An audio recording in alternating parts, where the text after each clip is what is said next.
चलिए, good afternoon. आप लोगों का मैसेज आ रहा है, बहुत लोगों का गुड आफ्टरनून। आप सब लोगों को अंबेडकर जयंती की बहुत बहुत शुभकामनाएं। उत्तरी भारत में बैसाखी मनाई जाती है, बैसाखी की बहुत सारी शुभकामनाएं। और हमारे बिहार में आज के दिन को हम सतवान के नाम से जानते हैं, तो उसकी भी बहुत बहुत शुभकामनाएं। तो आज छुट्टी का दिन है, लेकिन पढ़ाई करेंगे। आप लोगों के मैसेजेस भी मेरे सामने चल रहे हैं और आप लोगों के फीडबैक के बेसिस पे सेटअप को बदल दिया गया है। एंड आई होप कि ये सेटअप में आपको मजा ज्यादा आएगा। मुझे तो दोनों ही सेटअप में मजा आता है, लेकिन आप लोगों के एंगेजमेंट की ज्यादा जरूरत है। चलिए, गुड आफ्टरनून। खूब सारे गुड आफ्टरनून आ गए। जय हिंद। चलिए, अब शुरू करते हैं आज की क्लास को। और आज की क्लास को शुरू कहां से करेंगे? जहां पे कल छोड़ा था। तो कल हम लोगों ने क्लास में अलग अलग लेवल पे इकोलॉजी को हमने समझने की कोशिश की। अलग अलग लेवल के इकोलॉजी पे क्या क्या चीजें देखने को मिलती हैं, कौन कौन से वो फिनोमेना हैं जिनको हम देखते हैं, उनको समझा। तो उस क्रम में हमने पॉपुलेशन इकोलॉजी को समझा, उस क्रम में हमने कम्युनिटी इकोलॉजी को समझा। आज बारी है सबसे पहले सक्सेशन की। और बीच बीच में मैं मैसेजेस आप लोगों के देखता रहूंगा। क्वेश्चंस मैं पूछूंगा, उसका जवाब आप मैसेजेस पे देते रहिएगा।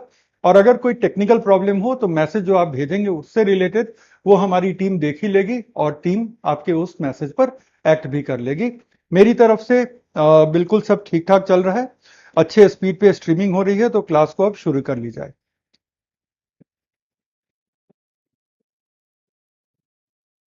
तो क्लास की शुरुआत हम लोग सक्सेशन से करते हैं। सक्सेशन एक ऐसा टॉपिक है जिससे कि यूपीएससी के पीटी में कुछ बेसिक कंसेप्चुअल क्वेश्चन आए हुए हैं। यहाँ पे फैक्चुअल क्वेश्चन की कोई खास गुंजाइश नहीं है, तो फैक्चुअल क्वेश्चन से हम अपने आप को ज्यादा बोझिल नहीं करेंगे फैक्चुअल पहलू से। और मुझे लगता है कि सक्सेशन आज की क्लास में हम समाप्त कर लें, क्योंकि थोड़ा बड़ा टॉपिक है, कुछ अंडरस्टैंडिंग भी लगानी पड़ेगी। तो आज की क्लास के लिए इतना काफी होगा। अगर समय बचेगा तो हम लोग इकोसिस्टम के लेवल पे जाएंगे। क्लास के लास्ट तक बने रहिएगा, जो कि आप बने ही रहते हैं। और वो इसलिए क्योंकि क्लास के लास्ट में एनसीईआरटी बताने जा रहा हूं कि कौन सी एनसीईआरटी इस सैटरडे और इस संडे को आप लोगों को कौन सी एनसीईआरटी के कौन से चैप्टर आपको करने हैं, तो वो भी हम लोग आज देखने जा रहे हैं। ठीक है ना? तो सक्सेशन की शुरुआत करते हैं।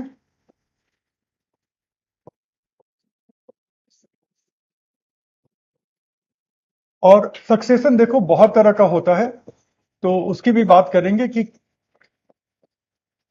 सक्सेशन का मतलब क्या होता है और सक्सेसर का मतलब क्या होता है। तो अगर हम सक्सेशन शब्द का इस्तेमाल करते हैं तो एक चीज समझते हैं कि सक्सेशन का मतलब यह होता है कि एक पीढ़ी से दूसरी पीढ़ी तक जो ट्रांजिशन होता है उसको हम सक्सेशन कहते हैं। हिस्ट्री में जब हम सक्सेशन की बात करते हैं तो हम बेसिकली ये समझने की कोशिश करते हैं कि एक राजा, एक शासक के बाद उनका उत्तराधिकारी कौन हुआ। तो ये उत्तराधिकार के क्रम को हम सक्सेशन कहते हैं। तो हर साम्राज्य, चाहे वो मौर्य साम्राज्य हो या गुप्त साम्राज्य हो या मुगल साम्राज्य हो या दिल्ली सल्तनत का वक्त हो, हर साम्राज्य में एक सक्सेशन आप देखते हो कि सबसे पहले कौन सम्राट या कौन राजा हुआ, उसके बाद कौन, उसके बाद कौन, उसके बाद कौन। डेमोक्रेसी में सक्सेशन नहीं होता। लेकिन चलो, वो तो पॉलिटिकल और हिस्टोरिकल सक्सेशन की हम बात कर रहे हैं। अगर हम बात करें इकोलॉजिकल सक्सेशन की, तो यहां पर हम उत्तराधिकार शब्द का इस्तेमाल नहीं करेंगे, क्योंकि इकोलॉजी में वो वर्ड फिट नहीं होता। यहां पे जो सही वर्ड है जो आपके लिए जरूरी है वो है उत्क्रमण। ठीक है? तो ये एक टेक्निकल वर्ड है जिसको कि हम इकोलॉजिकल सक्सेशन के लिए इस्तेमाल करते हैं। आप इसको पारिस्थितिक उत्क्रमण भी कह सकते हो। अगर आप लिख रहे हो तो पारिस्थितिक उत्क्रमण भी लिख लो। अब सवाल उठता है कि इकोलॉजी में ये सक्सेशन क्या भला होती है। तो चलो ऐसे समझते हैं। एक ही लोकेशन पे अगर आप बहुत लंबे समय की बात करो, कितने लंबे? एक आदमी के पूरे जीवन काल की नहीं, उससे भी लंबे, 1000 साल की बात करो, 2000 साल की बात करो, इसका मतलब है कि आप अपने जीवन काल में उन चेंजेस को नहीं देखने जा रहे। लेकिन अगर एक ही लोकेशन पे आज आप एक झील देख रहे हो, क्या आप दावे के साथ कह सकते हो कि आज से 1000 साल के बाद भी यहां पे झील होगी? क्या यहाँ पे मछलियां तैर रही होंगी, किनारों पे मेढक होंगे? क्या आप दावे के साथ कह सकते हो? आप नहीं कह सकते। क्या वजह होगी कि आप नहीं कह सकते? वजह यह होगी कि आपको भी पता है, नेचुरल झील की भी बात कर रहा हूं मैं, नेचुरल झील की भी आपको भी ये पता है कि हो सकता है आने वाले वक्त में कंडीशंस बदले और ये झील के पानी का जो स्तर है वो कम होता चला जाए और धीरे धीरे धीरे धीरे ये झील पूरी तरह से सूख जाए। या ये भी हो सकता है कि झील के तट तल में धीरे धीरे मिट्टी, धीरे धीरे और भी जो ऑर्गेनिक सब्सटेंस हैं वो सब जमा होते जाएं। आज झील में बहुत सारे पौधे हैं, झील में बहुत सारे शैवाल हैं, खूब सारी मछलियां हैं। तो अगर इतना बड़ा जैव मंडल उस पूरे झील में एग्जिस्ट कर रहा है, तो इन सारे जीवों से वेस्ट मटेरियल पैदा हो रहा है, इन सारे जीवों से डेड मटेरियल पैदा हो रहा है। तो वो डेड मटेरियल, वो वेस्ट मटेरियल जा कहाँ रहा है? वो सब जा रहा है झील के तल में। वो डिकम्पोज भी होगा, लेकिन फिर भी उसका एक हिस्सा जमा होता चला जाएगा। धीरे धीरे क्या होगा? झील की गहराई कम होती चली जाएगी और उसका तल जो है धीरे धीरे धीरे धीरे ऊपर आते चला जाएगा। क्या एक वक्त आप ऐसा भी आता हुआ देख रहे हैं कि जब झील का तल बिल्कुल आसपास के भूमि तल के बराबर आ जाए? बिल्कुल संभव है। तो क्या उस समय भी आप वही बायोम देखेंगे जो बायोम आप आज देखते हैं? असंभव। तो आप क्या देख रहे होंगे वहां पे? उस समय आप वहां पर घास देखेंगे, छोटे पौधे देखेंगे जो आज आप झील में नहीं दिख रहे। घास देखेंगे, छोटे पौधे देखेंगे, और इतना ही नहीं, आप एक वक्त आएगा कि आप वहां पे बड़े बड़े ट्रीज भी देखने लग जाएंगे। तो एक ही लोकेशन पे क्रमशः एक कम्युनिटी के स्थान पर दूसरी कम्युनिटी आती है, दूसरे के स्थान पर तीसरी कम्युनिटी आती है, तीसरे के स्थान पर चौथी कम्युनिटी आती है। और ऐसे कम्युनिटी के चेंज के क्रम के अंत में एक ऐसी कम्युनिटी आती है जो वहां के पारिस्थितिक तंत्र के हिसाब से सबसे स्थिर कम्युनिटी है, जिसमें चेंजेस की संभावना न के बराबर है, जो वहां पर अब सतत बनी रहेगी और अब उसमें कोई परिवर्तन नहीं आएगा, उसका जगह कोई और कम्युनिटी नहीं लेगी। अगर ऐसा कुछ हो रहा है तो उस परिघटना को, उस फिनोमिनन को हम कहेंगे पारिस्थितिक उत्क्रमण या इकोलॉजिकल सक्सेशन। तो इकोलॉजिकल सक्सेशन एक ही जगह पर अगर जैविक समुदाय क्रमशः बदलते जाए और एक जैविक समुदाय की जगह दूसरा, दूसरे की जगह तीसरा आते जाए और अंततः एक बेहद स्थिर समुदाय की स्थापना हो, जो जिसमें लगा समय कुछ भी हो सकता है, कई हजार साल भी हो सकते हैं। अगर फैक्टर बहुत तेजी से बदल रहे हैं तो कुछ 100 साल ही हो सकते हैं, कई बार तो 100 साल के अंदर ही आप चेंजेस देख लोगे वगैरह। लगा समय कुछ भी हो सकता है, लेकिन अंततः पारिस्थितिक समुदायों के परिवर्तन के इस क्रम के अंत में जब एक बेहद स्थिर समुदाय स्थापित होता है, दिस प्रोसेस, इस पूरे की पूरे प्रक्रिया को, इस पूरे प्रोसेस को हम इकोलॉजिकल सक्सेशन कहते हैं। यह परिभाषा एक बार मैं बोल देता हूं, आप लोग लिख लो, क्योंकि अब मैं लिखूंगा और आप उसको कॉपी करोगे तो उसका कोई फायदा नहीं है। मैं बोल रहा हूं, आप उसको पहले लिख लो, फिर आगे की बात करेंगे।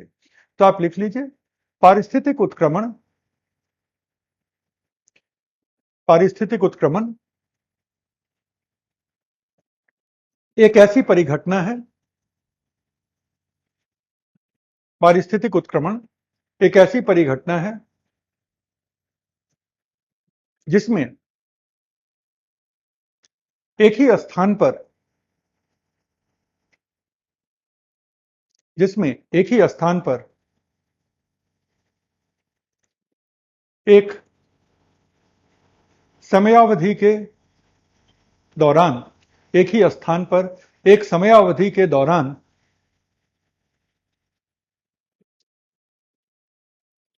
पारिस्थितिक समुदाय, एक समयावधि के दौरान पारिस्थितिक समुदाय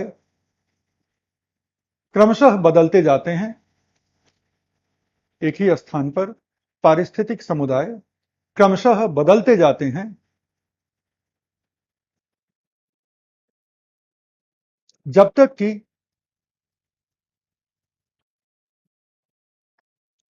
जब तक कि वहां के परिस्थितियों के अनुसार, जब तक कि वहां की परिस्थितियों के अनुसार एक स्थिर समुदाय की स्थापना नहीं हो जाए।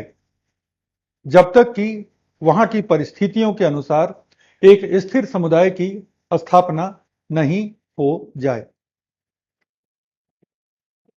एक बात, इस डेफिनेशन को जो आपने लिखा है उसको कायदे से पढ़ लीजिए। 1 सेकंड, 2 सेकंड, 5 सेकंड लगेगा। एक ही सेंटेंस है, लंबा सेंटेंस है।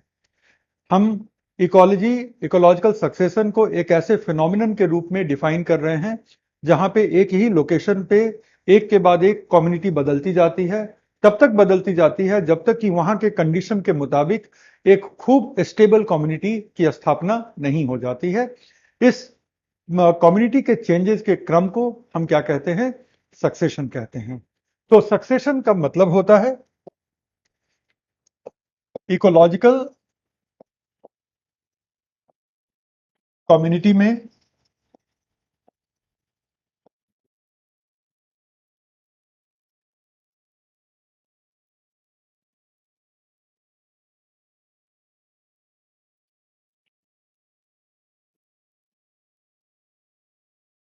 क्रमशः आए परिवर्तन। और यहां पे आप अगर देखो तो जो भी स्टार्टिंग कम्युनिटी है तो उसको कहते हैं कम्युनिटी जीरो। और उसके बाद उसकी जगह पे जो आएगा वो है कम्युनिटी वन। उसके जगह पे जो आएगा वो होगी कम्युनिटी टू।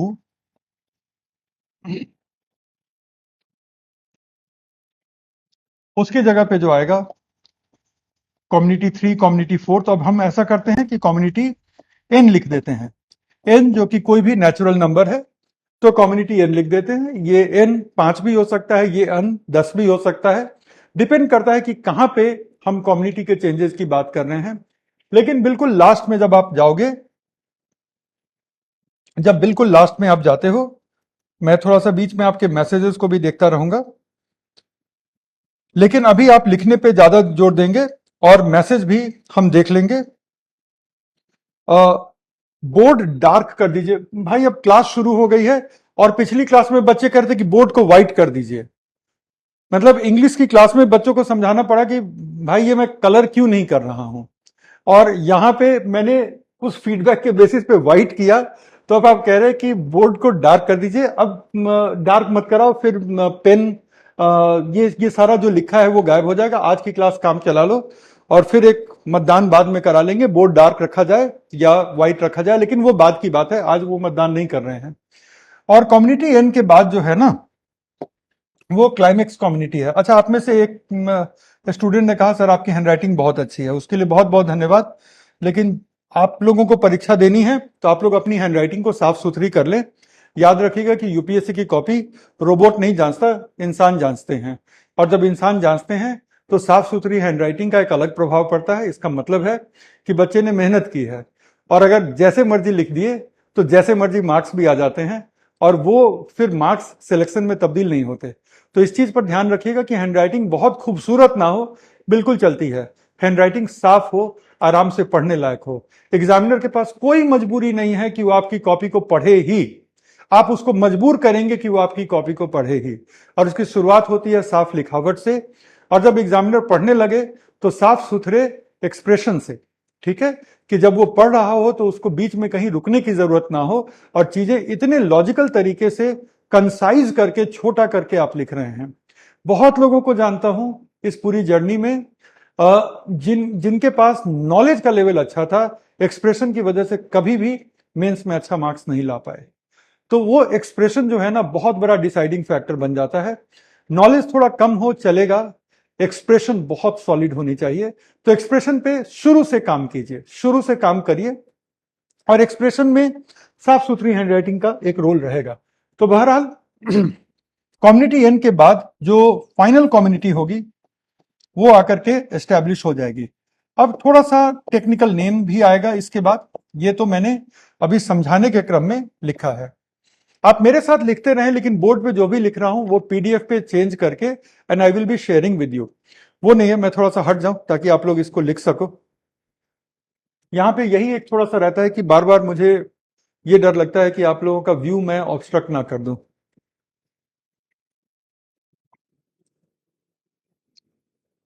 अगर आप लोगों ने इतना लिख लिया तो अब समझिए कि किसी भी जगह पे जो कम्युनिटी जीरो होती है, जहां से शुरुआत होती है, उसको हम कहते हैं पायनियर कम्युनिटी। जिस कम्युनिटी से चीजें शुरू हो रही होती हैं, उसको हम कहेंगे पायोनियर कम्युनिटी। ठीक है। और जो हमारी फाइनल कम्युनिटी है, उसको हम कहेंगे क्लाइमैक्स कम्युनिटी। इसको थोड़ा सा छोटा करें ताकि लिखने की जगह क्रिएट हो। Final community is equal to climax community. और ये जो स्टेजेस हैं, प्रत्येक स्टेज एक सीयर कहलाता है।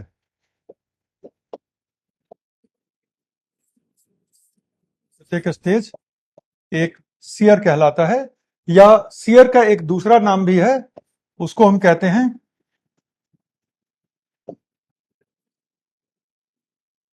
Sural stage. डन। तो हर स्टेज एक सीयर कहलाएगा। तो कम्युनिटी जीरो जो है, ये इसका एक दूसरा नाम आप दे सकते हो, सीयर जीरो। ये हो गया सीयर वन, ये हो गया सीयर टू, ये हो गया सीयर एन, और ये जो हुआ, इसको तो आप क्लाइमैक्स ही कहोगे, जो कि मैंने वहां लिखा ही हुआ है, तो इसको लिखने की जरूरत नहीं है। कहने का मतलब कि क्लाइमैक्स कम्युनिटी के साथ आप कोई भी सीयर नाम नहीं जोड़ोगे। एक बार मैं बोर्ड के सामने से पूरी तरह से हट जाता हूं, मैं दिख नहीं रहा हूं लेकिन आपके पास ही हूं। एक बार जो कुछ भी बोर्ड पे है, अगर आप लिख रहे हो तो आप मेरे साथ इन चीजों को फिनिश कर लो। ऑल्दो ये पीडीएफ मैं शेयर करूंगा। सर टेक्निकल वर्ड्स को हिंदी में भी बताते रहिए। वो बिल्कुल बताऊंगा, नहीं तो लिखोगे क्या आप?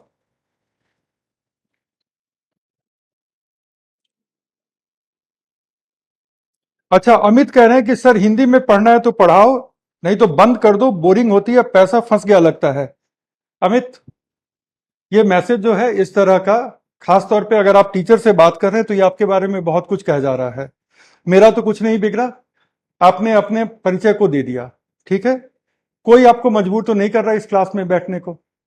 और मुझे लगता है कि अगर इससे ज्यादा इंग्लिश और हिंदी को कोई अगर बैलेंस कर दे तो मैं भी उससे सीख लूं। लेकिन टेक्निकल वर्ड्स को हिंदी में और इंग्लिश में दोनों ही बताना इज माय वर्क। और अगर आपको इंग्लिश से इतनी परेशानी है तो यूपीएससी बहुत मुश्किल होने जा रहा है। एंड एज ए टीचर मुझे कुछ कड़वी बातें भी बोलनी पड़ेंगी। ठीक है, तो दो चीजें हैं। सबसे पहली बात क्या है कि मैं एज ए टीचर आपका मित्रवत टीचर हूं, मित्र नहीं हूं। और हमेशा ही टीचर और स्टूडेंट के बीच जो संवाद होता है वो शालीन होना चाहिए। आप बताएं कि कब मेरी तरफ से किसी भी प्रकार की अशालीनता हुई होगी। और अगर मैं आप लोगों की 500 क्लास भी लूं तो एक भी क्लास में आप ये नहीं कहेंगे कि सर आप शालीन नहीं थे। तो वो आपके बारे में बहुत कुछ कह जा रहा है। ठीक है, और कोई आपको जबरदस्ती इस लाइव क्लास में बिठाकर नहीं रखे हुए हैं। ऐसा कोई भी टेक्निकल वर्ड नहीं है जो मैं हिंदी में नहीं समझाता जा रहा हूं, ऐसा कोई भी वर्ड नहीं है। और अगर आप वर्ड के लिए भी मुझसे शब्द सुनना चाहते हैं तो वो मैं बोल सकता हूं, लेकिन वो यूपीएससी में मदद नहीं करेगा। अगर आपका मनोरंजन करना हो, पूरे साल बहुत शानदार मनोरंजन कर दूंगा। लेकिन दो चीजें होती हैं। पहली चीज जो आपको एग्जाम में काम आएगी, और जो दूसरी चीज जो मनोरंजन पूरे साल करेगी लेकिन एग्जाम में पीटी में भी एक बड़े मार्जिन से आपको पीछे छोड़ देगी। एक को मैं कहता हूं samosa style teaching, samosa gulab jamun style teaching, जो स्वादिष्ट तो लगता है लेकिन एग्जाम का एक पत्ता भी नहीं हिलता। दूसरा chyawanprash style of teaching. Chyawanprash बहुत टेस्टी नहीं होता लेकिन काम करता है। मैं च्यवनप्राश टाइप टीचर हूं। आप में से जितने लोगों को च्यवनप्राश टाइप की टीचिंग अच्छी लगती है, एक बार जरा हाँ बोल दीजिए, ताकि मुझे समझ में आए कि मुझे समोसा परोसना है या च्यवनप्राश परोसना है। लेट्स बी क्लियर, एक बार आप बता दीजिए कि किसको क्या चाहिए, च्यवनप्राश या समोसा, फिर हम लोग आगे की बात करते हैं। इकोलॉजी तो चलती ही रहेगी। मैं जरा देख ही लूं चैट में।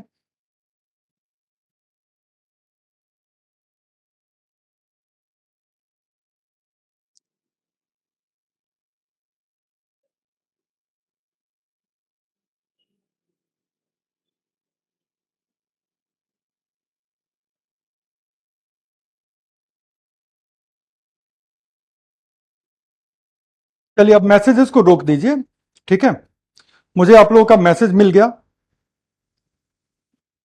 ठीक है, मुझे आप लोगों का मैसेजेस मिल गया। तो किसी को भी देखिए, आप बहुत सारे लोग इस बैच से जुड़े हुए हैं, तो किसी भी एक व्यक्ति को, किसी भी 5 व्यक्ति को, किसी भी 10 और 100 व्यक्ति को भी अपना फोकस, अपना अटेंशन मत डेविएट करने दीजिए। मैं उन लोगों में से नहीं हूं, मैं उन डॉक्टर्स में से नहीं हूं जो मरीज से पूछ करके प्रिस्क्रिप्शन लिखेंगे। मैं उन डॉक्टर्स में से हूं जो वो प्रिस्क्रिप्शन लिखेंगे जो आपके काम आएगा, राइट।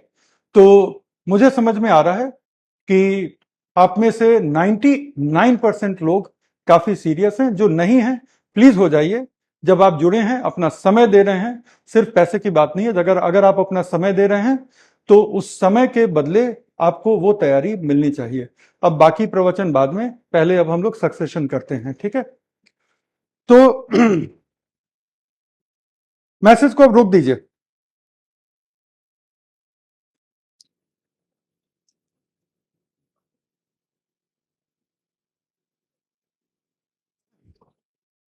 देखो, किसी ने कहा kindly ignore these people. Ignore किसी को नहीं करूंगा, सच बोलूंगा। सच करवा हो सकता है, बोलूंगा, ठीक है।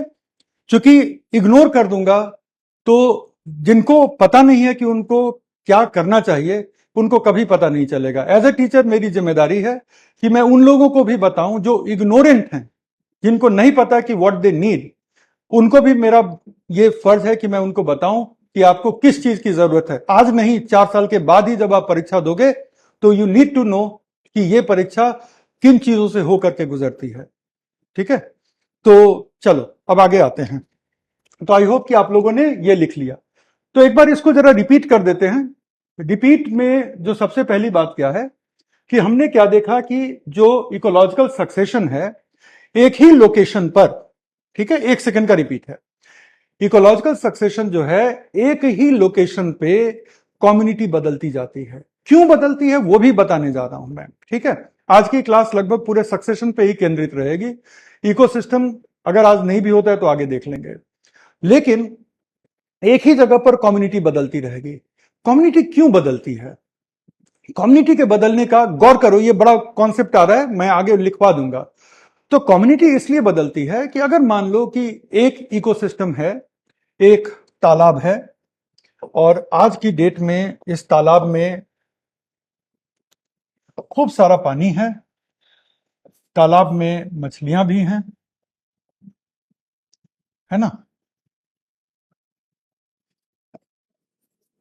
तालाब में खूब सारे पौधे भी हैं।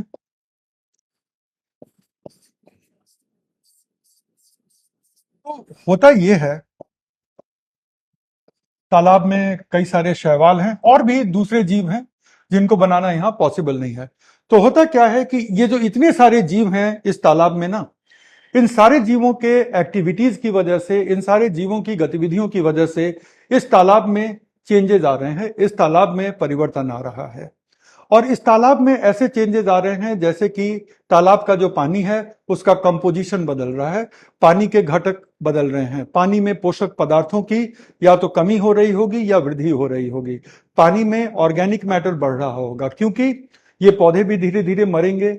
इन जानवरों से भी, जो ये एनिमल्स हैं, इन जानवरों से भी वेस्ट मटेरियल निकलेगा, उसमें भी ऑर्गेनिक मटेरियल होता है, तो पानी में ऑर्गेनिक मटेरियल बढ़ता जाएगा। पानी शुरू में बहुत साफ है, आगे जाके ये पानी बहुत साफ नहीं होगा, थोड़ा गंदला हो जाएगा पानी, अगर ये बहती नदी नहीं है, हम यहाँ पे तालाब की बात कर रहे हैं। तो धीरे धीरे क्या होगा कि इस जगह के जो एबायोटिक फैक्टर हैं, अजैविक फैक्टर हैं, वो अजैविक फैक्टर बदलने लगेंगे। किसने बदला? इन्हीं जैविक फैक्टर्स ने बदला, अपनी गतिविधियों से बदला। लेकिन धीरे धीरे ये अजैविक फैक्टर इतना बदल जाएंगे कि इन्हीं जैविक फैक्टर्स के लिए वो अनुकूल नहीं रह जाएंगे। बदला किसने? इन्हीं जैविक फैक्टर्स ने बदला। बदलते वक्त उनको बिल्कुल इस बात का एहसास नहीं रहा होगा कि हम कभी इसको इतना बदल देंगे कि ये हमारे लिए ही अनुकूल ना रह जाए। अब इनके लिए अनुकूल नहीं है, लेकिन वो जो बदली हुई परिस्थितियां हैं, उन बदली हुई परिस्थितियों में कुछ और स्पीसीज तो आके शायद रह सकती है। तो आप देखोगे क्या कि धीरे धीरे किसी नई स्पीसीज का एक्सीडेंटली आगमन हो गया। और उसके लिए ये परिस्थितियां जो बदली हुई परिस्थितियां हैं वो खूब अनुकूल परिस्थितियां हैं, और अनुकूल परिस्थितियों की वजह से अब उस स्पीसीज की संख्या में वृद्धि होने लग जाती है, और धीरे धीरे जो पुरानी वाली कम्युनिटी है वो चेंज होकर के एक नई सी कम्युनिटी बस जाती है, और फिर वो परिवर्तन करते रहते हैं, और उसके बाद फिर परिस्थितियां कुछ इतनी बदल जाती हैं कि अब जो दूसरी कम्युनिटी एस्टेब्लिश हुई थी उसके लिए भी ये अनुकूल नहीं रह गया, और अब एक तीसरी कम्युनिटी आएगी जिसके साथ अब ये फैक्टर्स काम करेंगे और इनके साथ नहीं करेंगे। आप सोचोगे सर ऐसा कहां होता है? अब सोचो, हम इंसानों की बात करो, पिछले कई हजार साल से पृथ्वी पर इंसान डोमिनेंट स्पीसीज हैं। कोई भी एनिमल, कोई भी प्लांट की स्पीसीज ऐसी नहीं है जो मनुष्यों से ज्यादा पृथ्वी को डोमिनेट करती हो, कोई नहीं है। अब चले जाओ पिछले 300 साल में, तो पिछले 300 साल में जब से कि इंडस्ट्रियल रेवोल्यूशन हुआ है, आप देखो कि हमने क्या क्या किया है। सबसे पहले तो इंडस्ट्रियल रेवोल्यूशन की वजह से हमने एक बड़े पैमाने पर जंगलों की कटाई की। क्यों?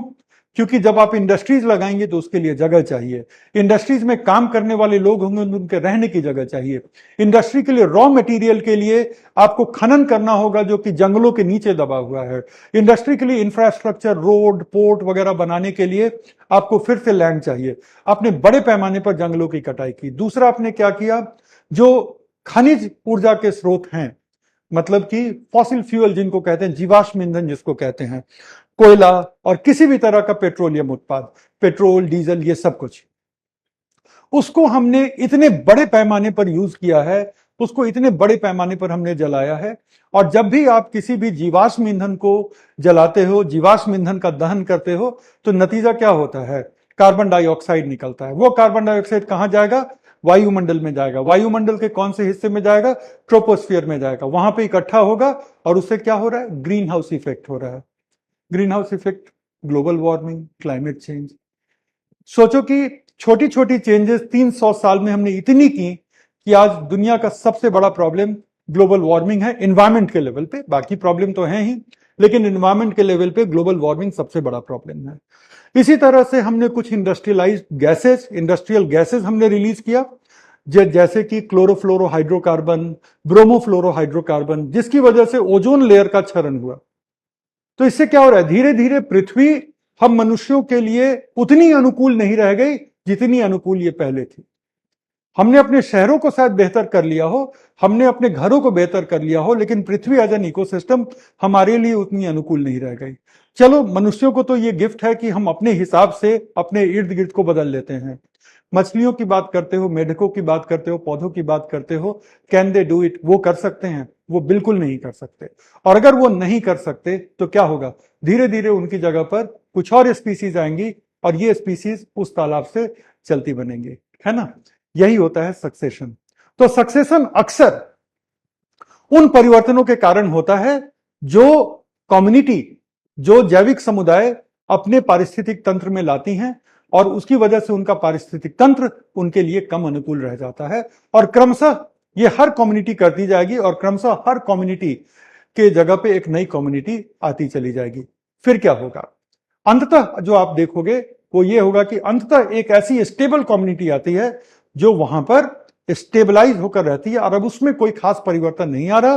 वो ना तो अपने पर्यावरण को ज्यादा चेंज कर रहा है और ना कुछ और कर रहा है, वो अपने पर्यावरण के साथ वेल एडजस्टेड है। ठीक है? और जब अपने पर्यावरण के साथ वेल एडजस्टेड है, तो ना तो वो अपने पर्यावरण को चेंज कर रहा है, और ना पर्यावरण में आए चेंजेस की वजह से उसमें कोई चेंज आ रहा है। And that is how the stable climax community gets established. इस तरह से एक स्टेबल क्लाइमेक्स कम्युनिटी, जिसको हम चरम समुदाय कहते हैं, उसकी स्थापना हो जाती है। ये कॉन्सेप्ट के लेवल पे था। अभी इसको मैं थोड़ा सा लिखवाऊंगा, जब चार्ट बना करके लिखवाऊंगा तो मैं आप लोग के नोटबुक में ये चला जाएगा। ये कॉन्सेप्ट समझ में आया कि नहीं? यस नो में बता दो एक बार। ये कॉन्सेप्ट ठीक से समझ में आया कि नहीं?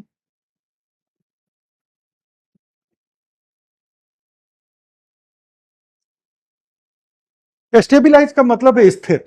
बिल्कुल सही, स्टेबिलाईज का मतलब है स्थिर।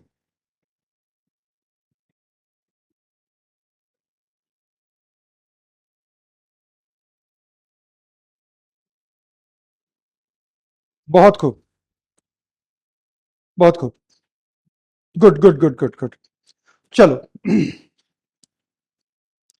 मैसेजेस को फिर से स्टॉप करो, और अब हम लोग ये हमारा कॉन्सेप्ट समझ में आ गया।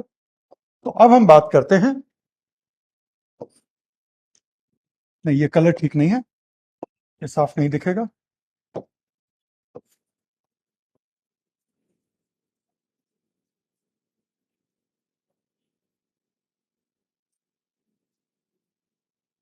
सक्सेशन का क्रम। तो जो हमने सीखा है कि सक्सेशन हमेशा ही पायोनियर कम्युनिटी से शुरू होती है। और देखो, इतनी इंग्लिश तो आपको एग्जाम में भी अलाउड होती है लिखने के लिए, ठीक है ना। और पायनियर कम्युनिटी से फिर शुरू होकर के कई चरणों से गुजरती है, वो तो हमें पता ही है।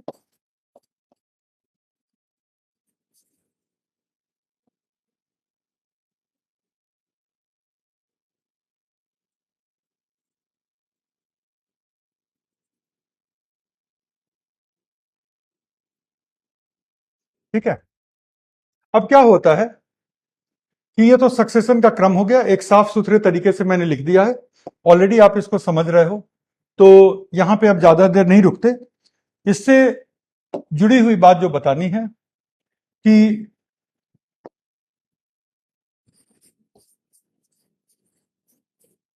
कोई भी जो शेयर होता है ना, कोई भी शेयर, अब शेयर का मतलब क्या है? शेयर का मतलब कि सक्सेशन के क्रम में आई हुई कोई भी कम्युनिटी को हम शेयर कहते हैं, ठीक है।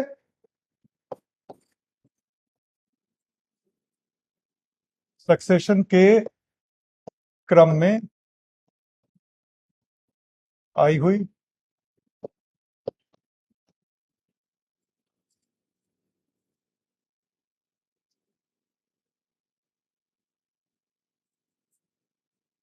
कोई भी कम्युनिटी, ठीक है। तो कोई भी शेयर एक कम्युनिटी है तो क्या करेगा कि इसके अपने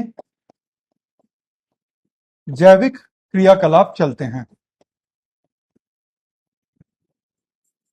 जिसको आप कहते हो बायोलॉजिकल एक्टिविटीज।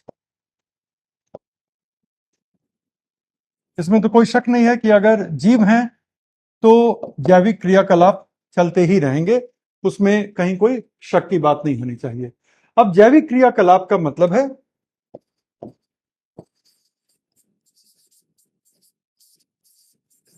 आहार श्रृंखला,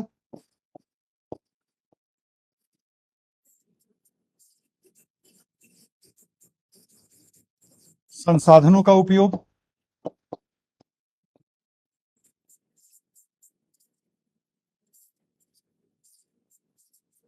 अलग अलग तरह की रासायनिक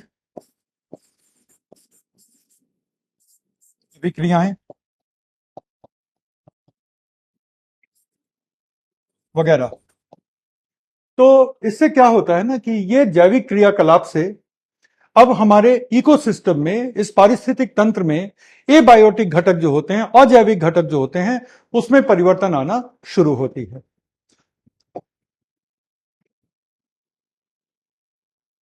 तो आगे चलते हैं।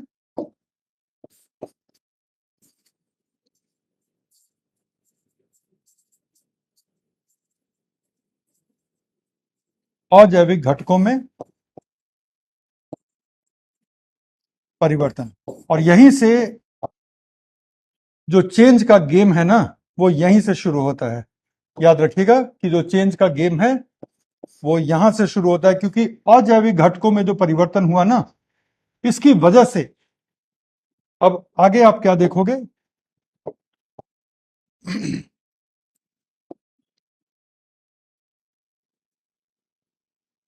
कई घटक अब वर्तमान सीयर के लिए, सीयर तो पता ही है कि क्या है, वर्तमान सीयर के लिए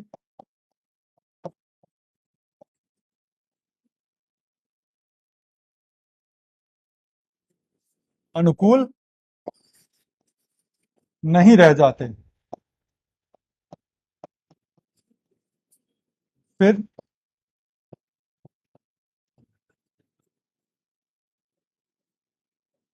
कुछ अन्य प्रजाति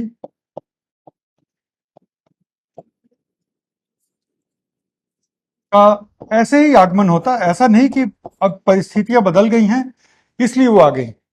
वो आते हैं और उनको अनुकूल परिस्थितियां मिल जाती हैं। ऐसा नहीं कि चूंकि परिस्थितियां बदल गई तो इसकी खबर उनको मिल गई और उन्होंने कहीं सुन करके और इस जगह को अब अपना घर बनाने का डिसाइड किया, नथिंग लाइक दैट। लेकिन क्या है कि अब वो घटक अनुकूल पहले वाले सीयर के लिए नहीं रहे, लेकिन कुछ अन्य प्रजाति बस ऐसे ही आते हैं और वो क्या पाते हैं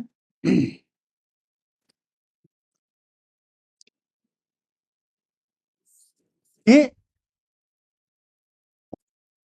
इनमें से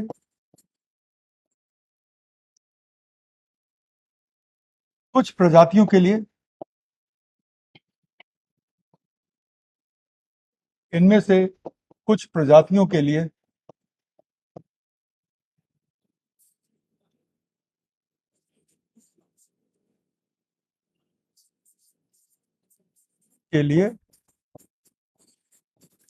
नई परिस्थितियां अनुकूल हैं।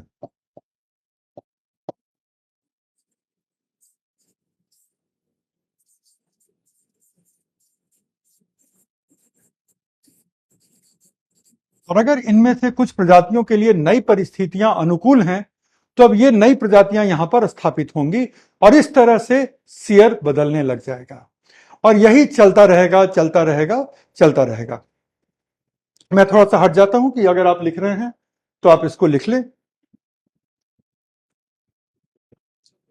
पूजा कह रही है बुक बता दीजिए। बुक पूजा एनसीईआरटी के 2 चैप्टर पढ़ने हैं, वो आज की क्लास के लास्ट में हम बता करके जाएंगे।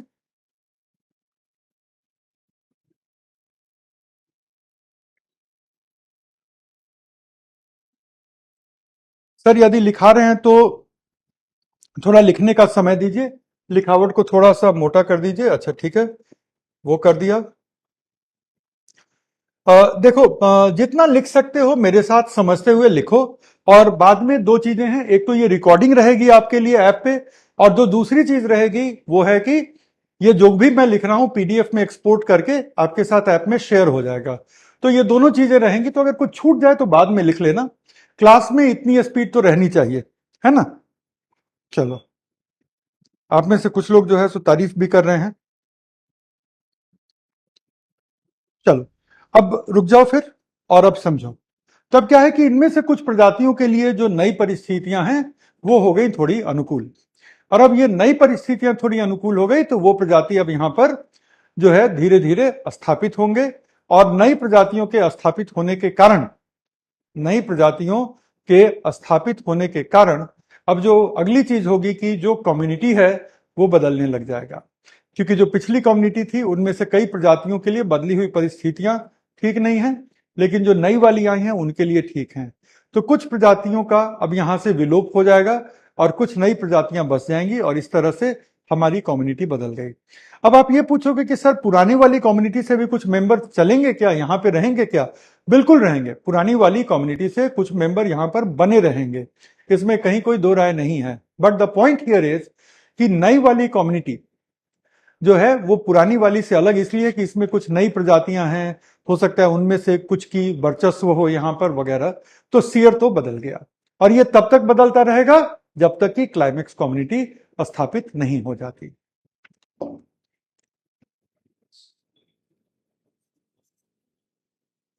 तो कुछ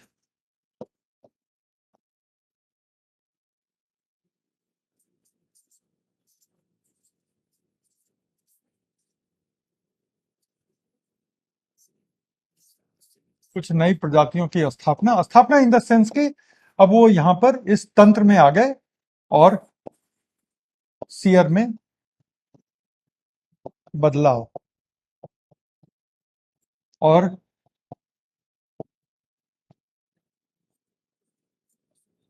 यह क्रम अंतिम क्लाइमेक्स कम्युनिटी के आने तक चलता रहेगा।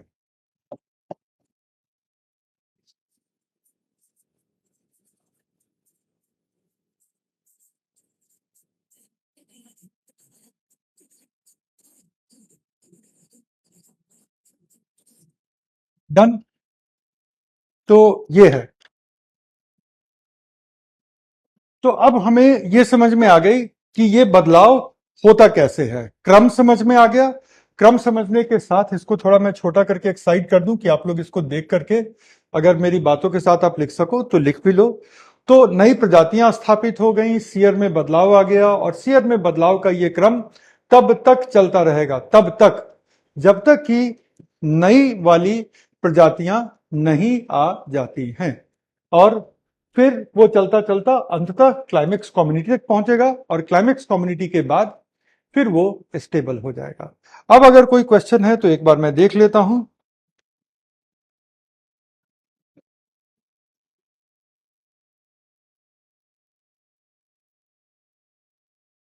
लिख लिया, बहुत अच्छा। आप लोग अब तेज लिख रहे हैं, जो कि बहुत अच्छी बात है। अब आ जाओ,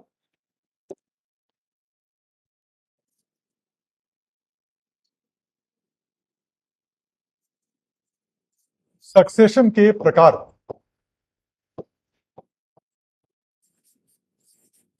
ठीक है जी, सक्सेशन के प्रकार।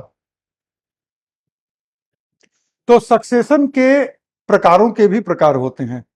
गौर से सुनना, जटिल स्टेटमेंट है। सक्सेशन के प्रकारों के भी प्रकार होते हैं। दूसरे शब्दों में, किस आधार पे हम सक्सेशन का प्रकार बता रहे हैं वो तय करेगा कि सक्सेशन के किन प्रकारों की हम बात करें। अब देखते हैं जरा। फिलहाल के लिए इतना काफी है कि सक्सेशन के प्रकारों के भी प्रकार होते हैं।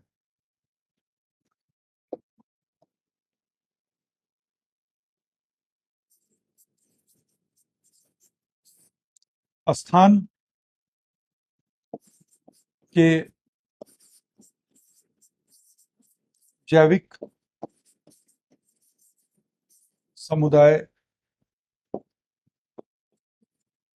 पृष्ठभूमि के आधार पर, यह क्या है बताऊंगा।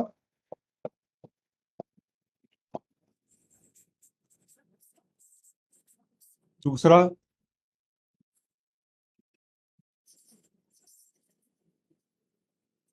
स्फीयर के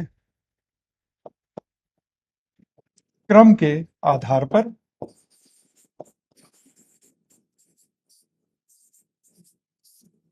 और तीसरा जो है वो है प्रमुख कारक के आधार पर। सिर्फ कारक नहीं, प्रमुख कारक के आधार पर, या मुख्य कारक कह लो, इसको थोड़ा सा डिलीट ही कर देता हूं।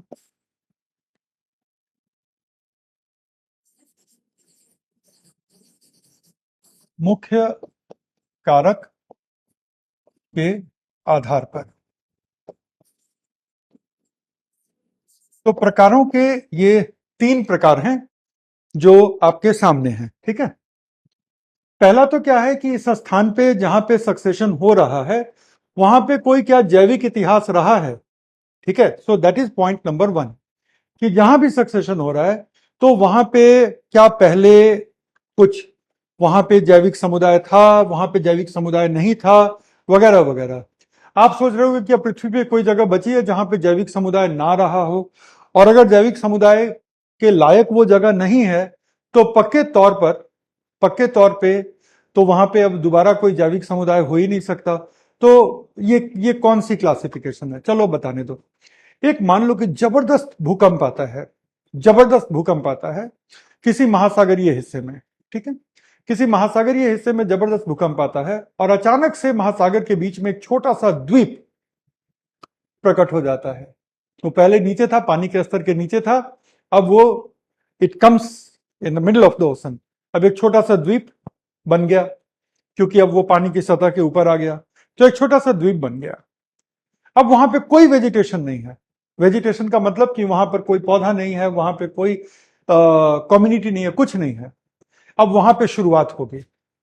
तो ये क्या हुआ, ये उस जगह पे सक्सेशन हो रही है जहां पे कहीं भी कोई जैविक समुदाय था ही नहीं। इसी तरह से ज्वालामुखी का विस्फोट होता है। ज्वालामुखी के विस्फोट के बाद लावा निकलता है, खूब सारा लावा निकला, खूब सारा लावा निकला। और जो लावा निकला उस लावे की वजह से, जो लावा निकला उस लावे की वजह से वहां का जो आसपास का इलाका है वो ढक गया, लेकिन अंततः ये लावा ठंडा होगा।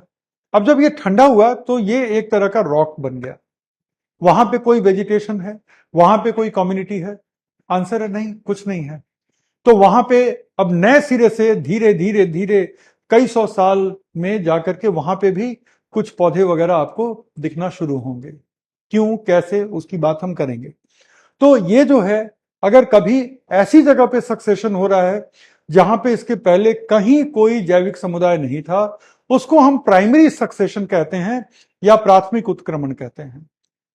और ऐसी किसी भी जगह पे जहां पे सक्सेशन हो रहा है और वो सक्सेशन जहां पे पहले से कोई जैविक समुदाय था और आज की डेट में वो नष्ट हो गया है, ठीक है, आज की डेट में वो नष्ट हो चुका है जैविक समुदाय, तो वो जैविक समुदाय जो है वो अब उसकी जगह पे कोई नया सक्सेशन होता है तो उसको हम सेकेंडरी सक्सेशन कहेंगे।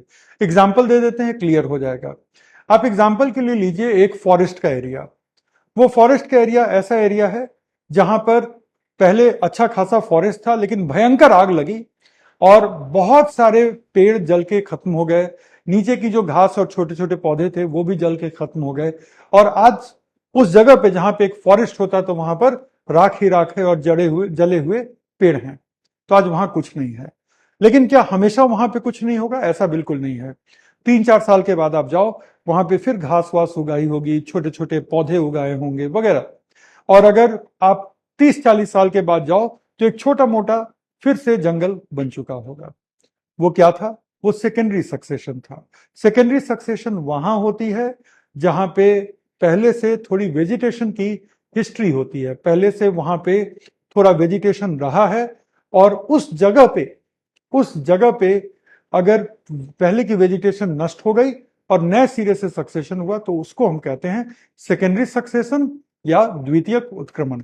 तो सबसे पहले हम स्थान के जैविक समुदाय की पृष्ठभूमि के आधार पर इसको तय कर लेते हैं, ठीक है।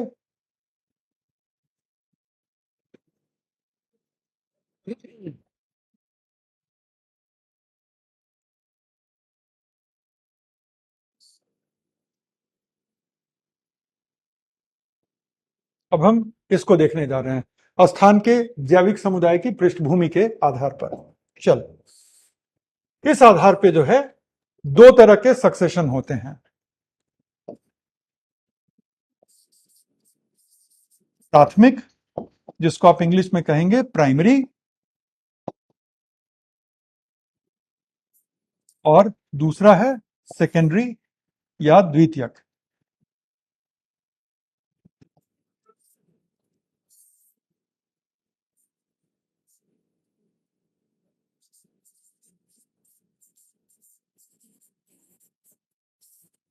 दोनों को डिफाइन कैसे करेंगे?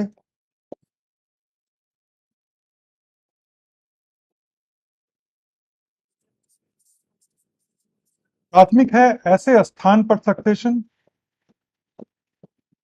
या ऐसे स्थान पर उत्क्रमण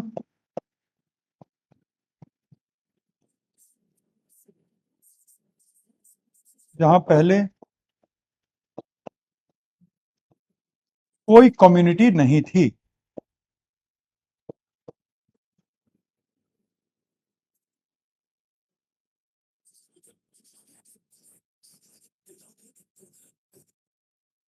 सेकेंडरी,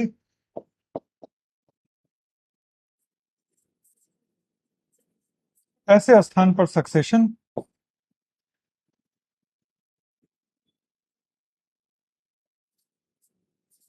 जहां की पूर्ववर्ती कम्युनिटी नष्ट हो चुकी है, ठीक है। एग्जाम्पल अगर लिखना होगा तो क्या लिखोगे आप? इसका एग्जाम्पल होगा, सेकेंडरी सक्सेशन का एग्जाम्पल होगा कि आग से नष्ट हो गए वन के स्थान पर सक्सेशन का प्रारंभ। आग से नष्ट हो गए वन के स्थान पे सक्सेशन का प्रारंभ, सेकेंडरी सक्सेशन हुआ। और ज्वालामुखी विस्फोट से निकले लावे के ठंडे होने के बाद सक्सेशन की शुरुआत।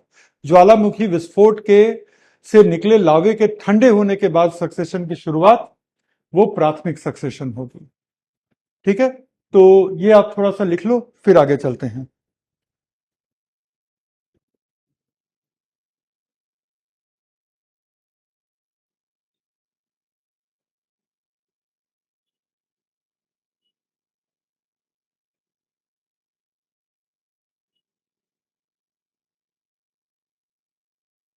जब वीडियो रुक के चल रही है,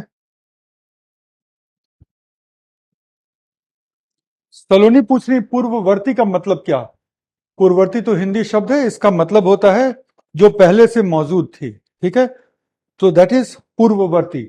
एग्जाम्पल मैंने प्राथमिक और सेकेंडरी दोनों का दे दिया, आप लोग लिख लीजिए। अब हर चीज को मैं यहां लिखूंगा और तब आप कॉपी करेंगे, तो वो थोड़ा प्राइमरी स्कूल टाइप हो जाएगा। तो कुछ चीजों को आप लिख लीजिए, मैं एक बार रिपीट कर देता हूं। प्राइमरी, ज्वालामुखी विस्फोट से निकले लावे के ठंडे होने के बाद हो रहा सक्सेशन, प्राइमरी सक्सेशन, जहां पे पहले से कोई कम्युनिटी नहीं थी। सेकेंडरी, ये तो एग्जाम्पल खुद ही से लिख लोगे। अ, आग से नष्ट हो गए वन के स्थान पर शुरू हुआ सक्सेशन। ठीक है ना?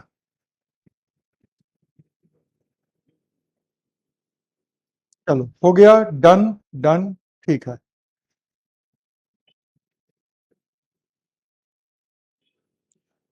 डन। अब हम आगे आते हैं और अब हम देखते हैं शेयर के क्रम के आधार पर, कि शेयर के क्रम के आधार पर सक्सेशन कितने तरह के होते हैं। शेयर के क्रम के आधार पर तीन तरह के सक्सेशन होते हैं। अगले पेज पे चले। शेयर के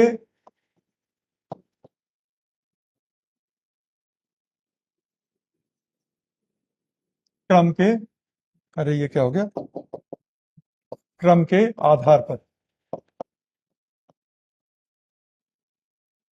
शेयर के क्रम के आधार पर तीन तरह के सक्सेशन होते हैं। पहला होता है लीनियर सक्सेशन, मतलब रैखिक उत्क्रमण। पहले समझाऊंगा फिर लिखवा दूंगा, और अब बोल के लिखवाऊंगा, क्योंकि ये लिखने का सबसे लंबा तरीका है कि मैं हर चीज को लिखूं। तो लिखूंगा बोर्ड पे उन्हीं चीजों को जो कि मेन पॉइंट है, और बाकी चीजों को जो एक्सप्लेनेशन है वो बोलूंगा। अच्छा, बोलने में हमेशा आप ये मुझे थोड़ी लिबर्टी देना कि मैं अपने स्पीड में बोलूं, क्योंकि आपको तेज लिखना सीखना है।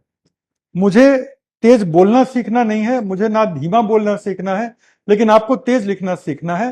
क्योंकि 3 घंटे में यूपीएससी के एग्जामिनेशन हॉल में आप 3500 शब्द कम से कम लिख रहे होंगे, और 3500 शब्द 3 घंटे में लिख पाना, वो भी अपनी याददाश्त से रिकॉल कर करके, वो तब तक नहीं होगा जब तक कि 2 साल की आपने जम के मेहनत और प्रैक्टिस नहीं की है।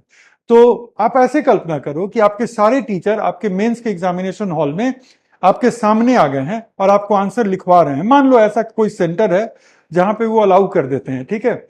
ऐसा होगा नहीं। यूपीएससी एक चीज के लिए जो जानी जाती है वो है कि सबसे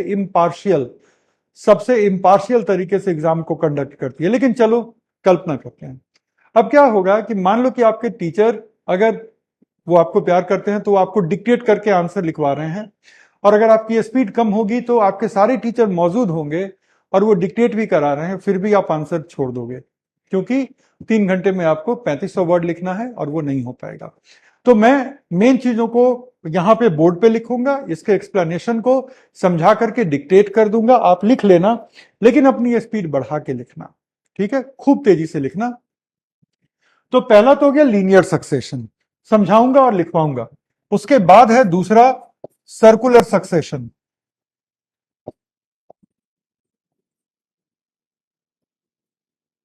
ठीक है, सर्कुलर सक्सेशन का मतलब होता है चक्रीय उत्क्रमण।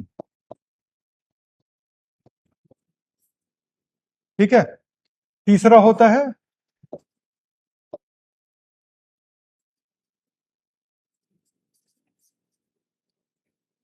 Disrupted succession. ठीक है, डिसरप्शन का मतलब क्या होता है? व्यवधान, कि सक्सेशन चल रहा है, बीच में व्यवधान आ गया। ठीक है, तो उसको हम कहते हैं डिसरप्टेड सक्सेशन। इसकी अच्छी प्रमाणिक हिंदी मिली नहीं, बहुत सारे हिंदी की किताबों में तो आपको डिसरप्टेड सक्सेशन का जिक्र ही नहीं होता। तो जब जिक्र नहीं होगा तो हिंदी लिखने से भी बच गए लेखक। तो फिलहाल के लिए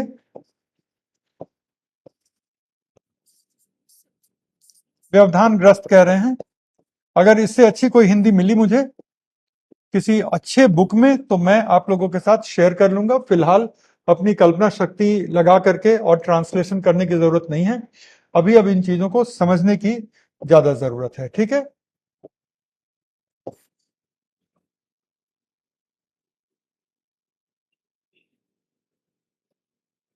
चलो।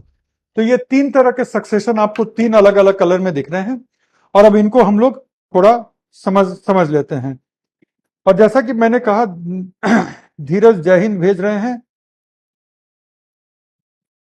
अमृता कह रही क्लास क्यों नहीं ओपन हो रही, एरर अकर्ड बता रहा है। संदीप कह रहे हैं बाधित उत्क्रमण। हाँ, बाधित उत्क्रमण संदीप मुझे अच्छा लग रहा है। ठीक है, हालांकि बाधा इज ऑब्स्ट्रक्शन, डिसरप्शन थोड़ा सा अलग है, लेकिन चलो बाधित भी मुझे ठीक लग रहा है। It is a good one.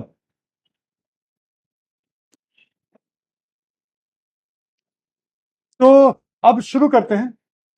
तो सीयर के क्रम के आधार पे, तो सीयर के क्रम के आधार पे क्या होता है कि सबसे पहले आता है रैखिक उत्क्रमण। सबसे आसान जो अभी तक मैं बता रहा था वो रैखिक उत्क्रमण ही था।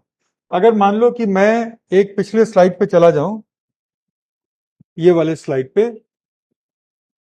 ये वाले पे, ये देखिए।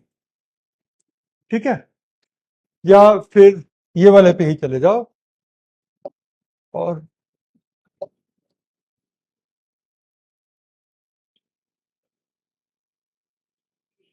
तो ये जो आप देखते हो ना कि पायनियर कम्युनिटी, फिर सीयर वन, सीयर टू, फिर कई सारे और सीयर एन, और लास्ट में क्लाइमेक्स कम्युनिटी। तो जहां पे पायनियर से शुरू करके अलग अलग सीयर को के थ्रू गुजरते हुए जब आप क्लाइमेक्स तक पहुंचते हो ना, तो इसको हम कहते हैं रैखिक उत्क्रमण। ये सबसे स्टैंडर्ड प्रोसेस है, ज्यादातर जगह आप यही रैखिक उत्क्रमण देख रहे होंगे।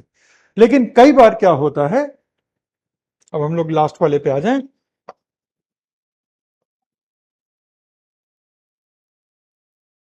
हाँ, तो लेकिन कई बार क्या होता है कि ये थोड़ा चक्रीय मामला हो जाता है। चक्रीय का सबसे शानदार उदाहरण जो है, एक बायोम होता है जिसका नाम है चपैरल बायोम। ठीक है, कई लोग इसको शपारल भी कहते हैं, लेकिन जो भी आप कहें। तो चपैरल बायोम जो होता है वो थोड़ा सा तो मेडिटेरेनियन समुद्र के पास होता है, और बाकी जो है उत्तरी अमेरिका के, खासतौर पे संयुक्त राष्ट्र अमेरिका के पश्चिमी तट में, खासतौर पे कैलिफोर्निया स्टेट में पाया जाएगा। तो वहां पे क्या है कि सक्सेशन होता है, और एक इस तरह का ग्रासलैंड और बुश का कॉम्बिनेशन होता है, जहां पे खूब सारे घास हैं और बीच बीच में झाड़ियां हैं। तो एक इस तरह का एक हमारा कम्युनिटी बहुत बड़े एरिया में डेवलप होता है। बहुत बड़े एरिया में इस तरह की कम्युनिटी डेवलप हो जाएगी। अब ये कम्युनिटी डेवलप तो हो गई, लेकिन इस कम्युनिटी के डेवलप होने के बाद मामला अब यहीं से शुरू होता है। इस कम्युनिटी के डेवलप होने के बाद अक्सर हम देखते हैं कि अक्टूबर नवंबर में आते आते ज्यादातर पत्तियां सूख जाती हैं। ये पत्तियां हरे से ये ब्राउन हो जाती हैं, और दिसंबर तो आते आते ये एकदम से ऐसे इंतजार कर रही होती है कि अब आग लग जाए बस। और अगर गलती से आग लग गई तो बहुत बड़े इलाके में ये आग फैल जाती है। जो हर साल नवंबर दिसंबर जनवरी में आप कैलिफोर्निया में फॉरेस्ट फायर की बात सुनते हो, तो वो एक्चुअली वो फायर शुरू यहां से होती है। वो फायर शुरू यहां से होती है और धीरे धीरे जो उस एरिया के जो फॉरेस्ट है वहां तक फैल जाती है, और भयंकर भयावह आग लगती है। अब मान लो कि ये आग फॉरेस्ट तक नहीं फैली, ये आग बस वहीं तक रह गई, उस एरिया में ही रह गई। ठीक है ना। अब क्या हुआ कि वो जो आग है जो उस एरिया तक में ही रह गई, ठीक है ना, वो आग जो उस एरिया तक में ही रह गई, जो चपारल वाले एरिया था वहां रह गई। अब वो पूरा ग्रासलैंड और वो पूरा जो बुशी लैंड है, जो झाड़ियां हैं, वो खत्म हो गई। एक साल तक कुछ खास ग्रोथ नहीं होगा, अगले साल से फिर वही सब आने लग जाएंगी। और ये सब ऐसी प्रजातियां हैं घास की, बड़ी यूनिक, कि इनकी सीड जो है, इनका जो सीड है जो मिट्टी में पड़ा रहता है, मिट्टी के ऊपर आग लगी हुई है लेकिन सीड को कुछ नहीं होता। इन झाड़ियों के भी सीड ऐसे हैं जो आग लगा रहता है और इन सीड्स को कुछ नहीं होता। जब ऊपर वाले सारे पौधे मर जाते हैं, फिर लगभग एक साल के बाद फिर से इन सीड से नया प्लांट आता है। फिर धीरे धीरे 3-4 साल में ये स्टैब्लिश होते हैं और फिर एक दिन आग लगता है और फिर ये चीजें शुरू हो जाती हैं। तो ये क्या हुआ? ये हुआ चक्रीय, कि सारे सीयर चले, पायनियर कम्युनिटी से सारे सीयर चल के क्लाइमेक्स बन गया और फिर क्लाइमेक्स डिस्ट्रॉय हो गया। ठीक है, क्लाइमेट नष्ट हो गया बाहरी कारकों की वजह से, और फिर से सक्सेशन शुरू हुआ, तो उसको हम कहते हैं चक्रीय। और जो लास्ट है बाधित या व्यवधानग्रस्त जो हमारा है, अगर हम उसकी बात करें तो उसमें क्या होता है कि 1-2 स्टेप के बाद कुछ ऐसे बाहरी फैक्टर आ जाते हैं जिसकी वजह से सक्सेशन बीच में ही रह जाता है। यह सक्सेशन कभी भी लास्ट स्टेज तक, क्लाइमेक्स तक पहुंच ही नहीं पाता है, तो वो हो गया बाधित। मैं एक जो एग्जाम्पल लेता हूं अक्सर, कि लीनियर सक्सेशन स्टोरी हो गई उस यूपीएससी के कैंडिडेट की, लीनियर सक्सेशन उस यूपीएससी के कैंडिडेट की स्टोरी हो गई जिसने तैयारी शुरू की, पायनियर कम्युनिटी, फिर उसने जो है पीटी दिया, पीटी क्लियर किया, मेंस दिया, मेंस क्लियर किया, और उसके बाद इंटरव्यू भी दिया, इंटरव्यू में भी अच्छे मार्क्स आए और फाइनली सिलेक्ट हो गया, जो कि उसकी क्लाइमेक्स कम्युनिटी है। तो वो हो गया लीनियर। चक्रीय क्या हुआ कि किसी ने एक बार एग्जाम दिया, एग्जाम देने के बाद सारे स्टेजेस के साथ वो सिलेक्ट भी हो गया। सिलेक्ट होने के बाद, अब गौर करना, सिलेक्ट होने के बाद अब वो व्यक्ति जो है, उसका रैंक आया लेकिन बहुत मजेदार रैंक नहीं आया, अब उसको अपना रैंक इंप्रूव करना है, वो एक बार और परीक्षा देगा। तो सिलेक्ट हो गया तो वो क्लाइमेक्स कम्युनिटी पे पहुंच गया है, लेकिन अभी वो एक बार और पूरे प्रक्रिया में जाएगा, तो अब वो चक्रीय हो गया। और बाधित क्या हुआ? तो बाधित हुआ कि जब आप तैयारी शुरू करते हो, एग्जाम में अपियर होते हो और किसी स्टेज को आप क्लियर नहीं कर पाए और आपकी पूरी की पूरी जर्नी बाधित हो गई, आप क्लाइमेक्स तक नहीं पहुंच पाए, तो वो हो गया बाधित। और जिस स्टेज पे बाधित हुआ उसके बाद दोबारा आप पायनियर से ही शुरुआत करेंगे। ये वाले एग्जाम्पल के साथ ये चीजें समझ में आ गई। ये मनोरंजक एग्जाम्पल था, परीक्षा में नहीं लिख पाओगे, इंटरव्यू में नहीं बोल पाओगे, लेकिन कहानी समझाने के लिए ये ठीक है। तो ये है समोसा। ये जो एग्जाम्पल था ना, ये समोसा गुलाब जामुन वाला था, जिसको आप एग्जाम में नहीं लिख पाओगे। एग्जाम में आपको चपारल का एग्जाम्पल देना पड़ेगा, यहां पे आपको तालाब से लेकर के एक छोटे वन का एग्जाम्पल देना पड़ेगा, और यहां पर बाढ़ग्रस्त इलाकों में सक्सेशन का एग्जाम्पल देना होगा, जहां हर साल बाढ़ आ रही है और हर साल सक्सेशन का प्रोसेस बाधित हो रहा है। ठीक है, अगर ये चीज समझ में आ गई हो तो मैं लिखवाना शुरू करूं। एक बार आप बता दो।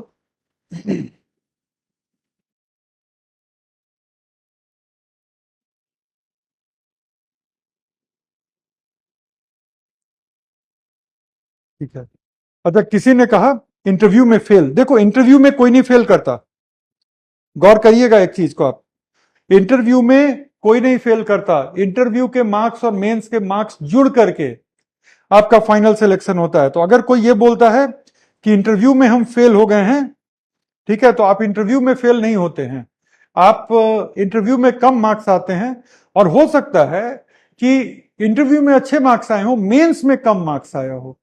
कभी आप लोगों ने, चलो हम लोग विषय से थोड़ा सा हट करके एक बात कर लेते हैं। अगर टेक्निकली यूपीएससी के नजरिए से देखो ना, तो ये 2 स्टेज की परीक्षा है, प्रिलिमिनरी और मेन। एम्प्लॉयमेंट न्यूज उठा करके देखना, यूपीएससी सिविल सर्विस परीक्षा 2 स्टेजेस की परीक्षा है, प्रिलिमिनरी और मेन। प्रिलिमिनरी का मतलब है उन लोगों का चयन करना जो अंततः मेन परीक्षा में अपीयर होंगे, ठीक है, और मेन वो परीक्षा है जिसके आधार पे आपका चयन तय होगा। ठीक है, तो मेन के आधार पे चयन तय होगा, प्रिलिमिनरी के आधार पे आप मेन परीक्षा में अपीयर हो सकते हैं। मेन परीक्षा के दो हिस्से हैं। मेन परीक्षा के दो हिस्से हैं। एक को यूपीएससी कहती है कि ये रिटन मेन है, जिसको हम लोग आपस में बातचीत के दौरान कहते हैं कि ये मेंस दे रहा है, भाई वो रिटन मेंस दे रहा है। और मेंस का दूसरा हिस्सा यूपीएससी कहती है पर्सनालिटी टेस्ट। इंटरव्यू नहीं कहती, वो कहती है पर्सनालिटी टेस्ट, व्यक्तित्व परीक्षण। ठीक है, तो इस तरह से होता है।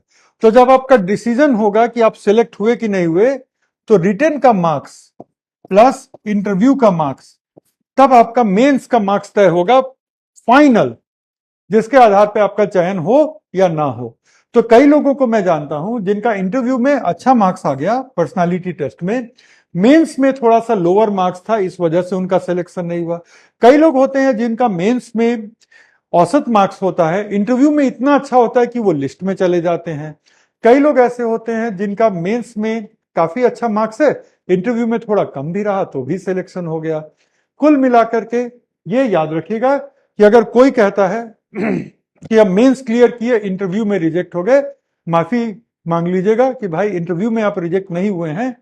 आप आप इंटरव्यू में कम मार्क्स ला सकते हैं, लेकिन अंततः आपका चयन अगर हुआ तो वो रिटेन और इंटरव्यू के आधार पे होगा, और नहीं हुआ तो रिटेन और इंटरव्यू के आधार पे नहीं हुआ। तो ये बात आप दिमाग में बिठा के रखिएगा। ठीक है, चलिए, तो ये पता ही होगा, लेकिन आपको चाहे जितना भी पता हो, बताना मेरा काम है। तो ये तीनों हो गया, सर्कुलर हो गया और बाधित हो गया। तीनों के बारे में थोड़ा सा लिख लीजिए। अब मैं बोल के लिखवा देता हूं ताकि आप लोग जल्दी लिख लें।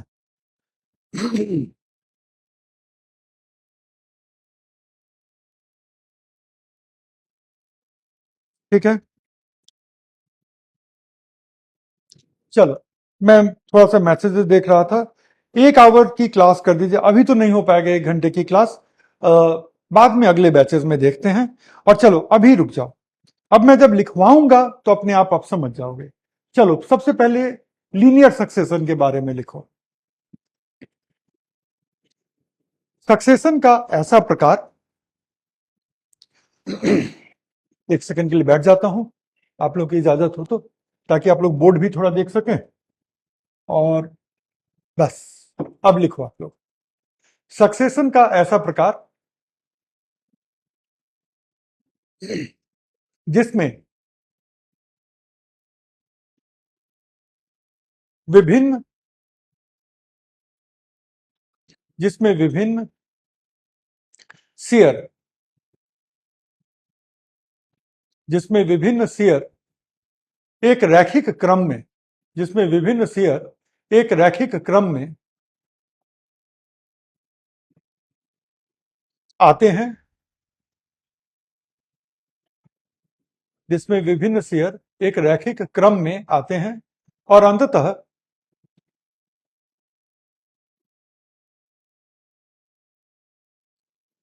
क्लाइमेक्स कम्युनिटी अंततः क्लाइमेक्स कम्युनिटी स्थापित हो जाती है। अंततः क्लाइमेक्स कम्युनिटी स्थापित हो जाती है।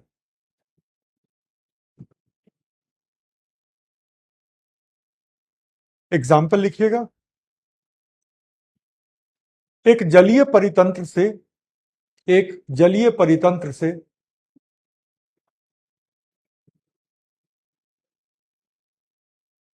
एक वन तंत्र एक जलीय परितंत्र से एक वन तंत्र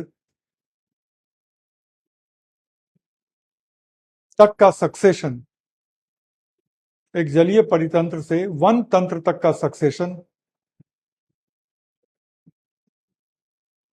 रैखिक उत्क्रमण का उदाहरण है। वन तंत्र तक का सक्सेशन रैखिक उत्क्रमण का उदाहरण है। ये हो गया रैखिक उत्क्रमण। सर्कुलर सक्सेशन लिखिएगा, चक्रीय उत्क्रमण। चक्रीय उत्क्रमण। कुछ भौगोलिक क्षेत्रों में कुछ भौगोलिक क्षेत्रों में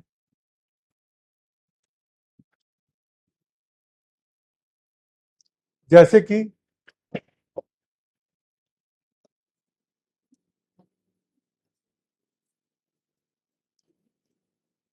चपारल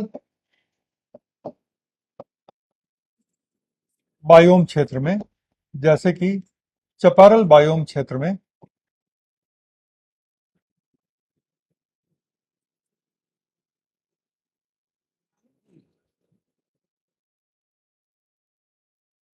प्रत्येक कुछ वर्षों पर चपारल बायोम क्षेत्र में प्रत्येक कुछ वर्षों पर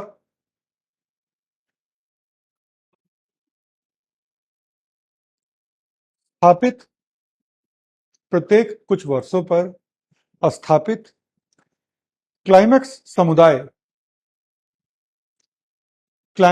समुदाय नष्ट हो जाता है। क्लाइमेक्स समुदाय नष्ट हो जाता है।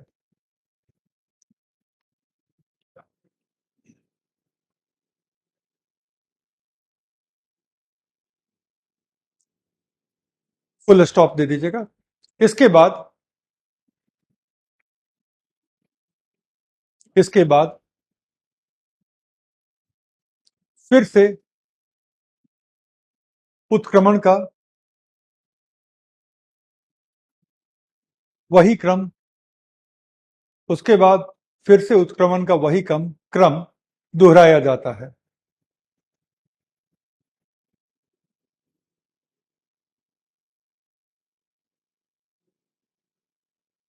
इन क्षेत्रों में यह क्रम चलता रहता है। इन क्षेत्रों में यह क्रम चलता रहता है। ठीक है।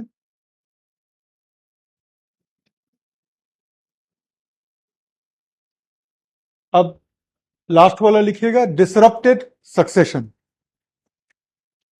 Disrupted succession. तो डिसरप्टेड सक्सेशन क्या है?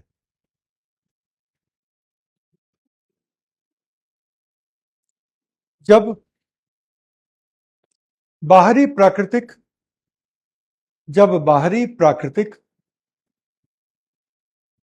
या मानव जनित कारकों से जब बाहरी प्राकृतिक या मानव जनित कारकों से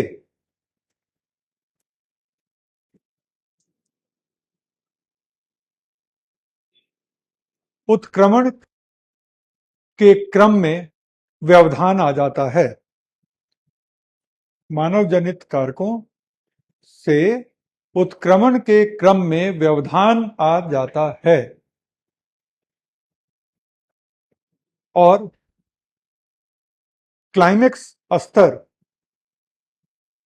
नहीं स्थापित हो पाता।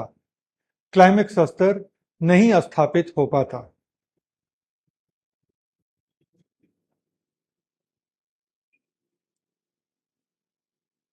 इसे डिसरप्टेड सक्सेशन कहते हैं। इसे डिसरप्टेड सक्सेशन कहते हैं।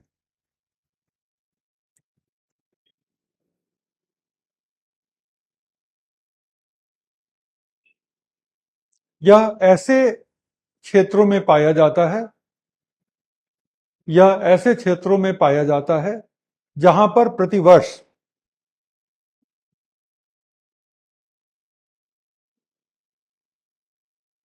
जहां पर प्रतिवर्ष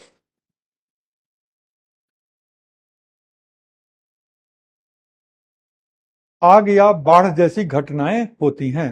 जहां पर प्रतिवर्ष आग या बाढ़ जैसी घटनाएं होती हैं।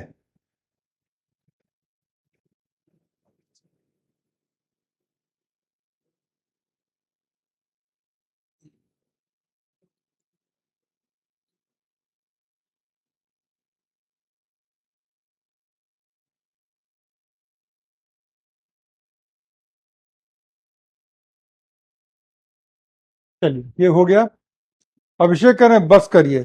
देखो अभिषेक, 3 घंटे तक लिखने में किसी भी आईएएस एस्पिरेंट को कोई आपत्ति नहीं होनी चाहिए 3 घंटे तक लिखने में, लगातार मेंस में 3 घंटे तक आप लिखोगे। तो यहां तो अभी 10 मिनट ही लिखा है और अगला 10 मिनट और लिखेंगे और क्या ही करेंगे, है ना। अच्छा, चपारल का डायग्राम चलो कभी लाएंगे इमेज तो वो भी दिखा देंगे, ठीक है।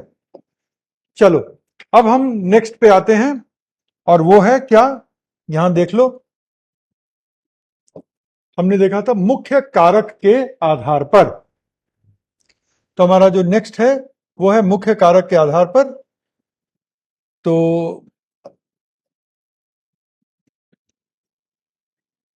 ये बहुत आसान है, इसमें लिखना नहीं है। मुख्य कारक के आधार पर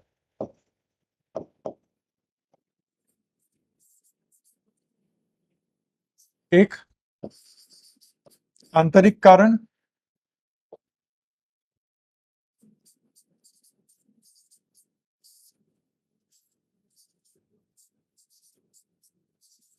बाह्य कारण, और तीसरा मानव जनित। इंग्लिश में क्या क्या कहेंगे, एंथ्रोपोजेनिक।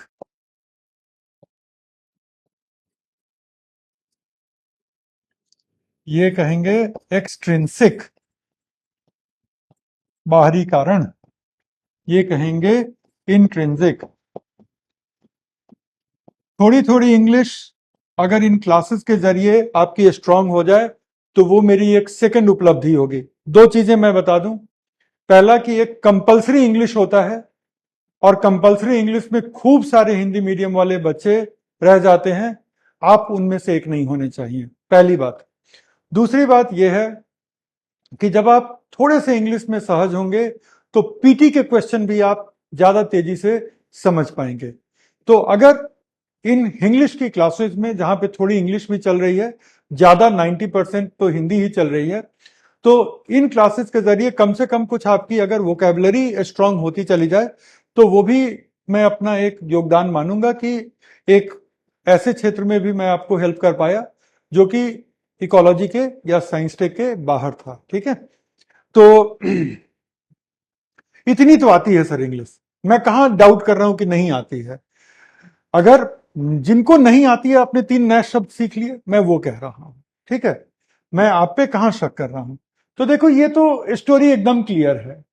यहां पे क्या है कि कम्युनिटी के अंदर चल रही प्रक्रियाएं ही सक्सेशन को चला रही हैं।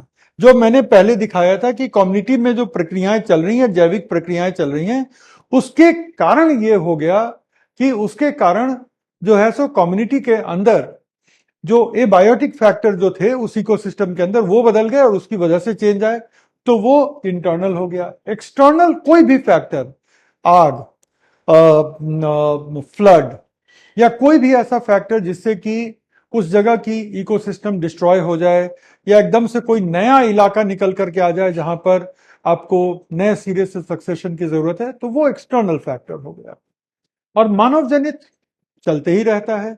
हम जंगलों को काटते हैं, फिर वहां कुछ और उगाते हैं, या कृषि क्षेत्र में आप अगर देख लो तो वहां पे हम फसल लगाते हैं, तो धीरे धीरे हमने सक्सेशन शुरू की, लेकिन फिर इसके पहले कि वो अच्छे से एक इकोसिस्टम के रूप में स्टैब्लिश हो जाता तब तक फसल के काटने का वक्त आ जाता है, फिर हम उसको डिसरप्ट कर देते हैं, बाधित कर देते हैं, है ना। तो ये 3 हो गए। इनके इसके नीचे बस थोड़ा थोड़ा लिखना है, वो मैं हाथ से लिख देता हूं।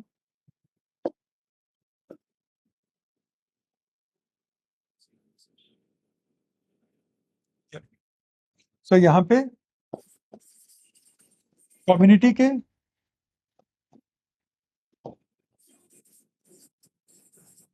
पूर्णता,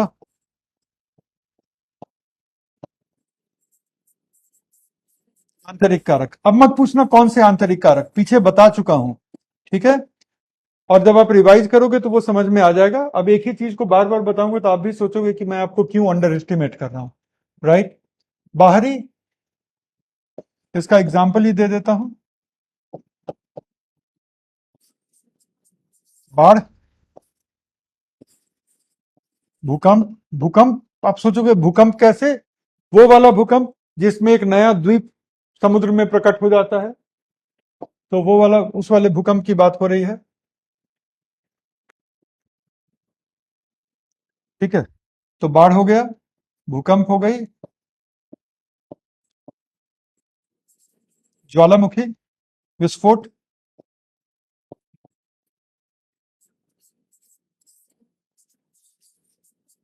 आग लगना वगैरह। तो इनकी वजह से भी सक्सेशन चलता रहता है, इकोसिस्टम डिस्ट्रॉय होता है, फिर से सक्सेशन होती है वगैरह। मानव जनित एग्जाम्पल, वनों की कटाई,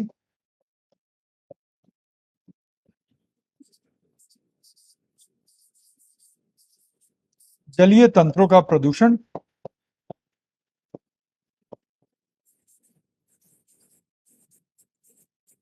इत्यादि। ठीक है, अब बस एक चीज करनी है, उसके बाद एनसीईआरटी के बारे में बता के आज की क्लास को फिर हम लोग छोड़ देंगे। इतना तो आप लोगों ने लिख ही लिया होगा।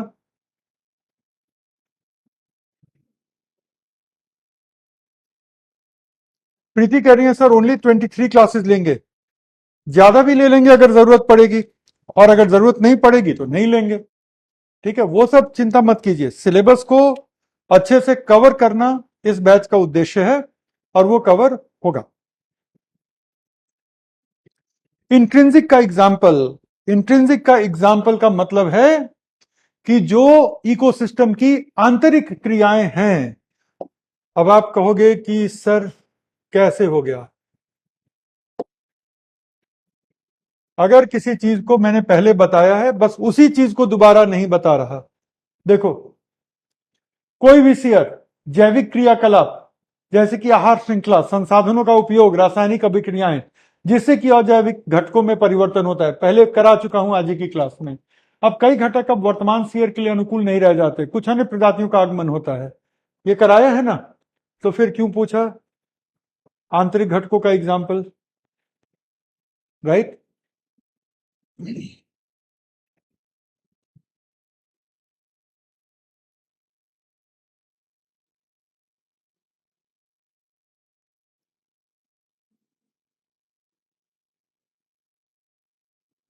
सर्कुलर सक्सेशन का एग्जाम्पल, राजन कुमार पाल, चपारल किस बारे में बता रहा था मैं? आप इसका जवाब दो राजन जी। 2:24 पे आपका मैसेज है, चपारल किस संदर्भ में बताया था?